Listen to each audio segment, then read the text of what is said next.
చేపట్టినా ముందు ఒక ఆలయాన్ని సందర్శించటం ఆనవాయితీగా వస్తుంది. ఆ ఆలయంలోని అమ్మవారికి మొక్కిన తర్వాతే వారి పరిశోధనలను ప్రయోగిస్తూ ఉంటారు. అది తిరుపతి జిల్లాలోని సుళ్లూరుపేట పట్టణంలోని చెంగాలమ్మ ఆలయం.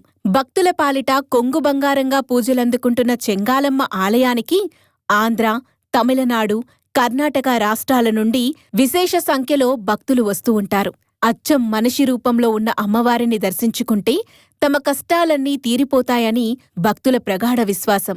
అందుకే ఇస్రో శాస్త్రవేత్తలు కూడా తమ ప్రయోగానికి ముందుగా అమ్మవారి వద్ద ప్రత్యేక పూజలు నిర్వహించిన తర్వాతే తమ ప్రయోగాన్ని మొదలు పెడతారు.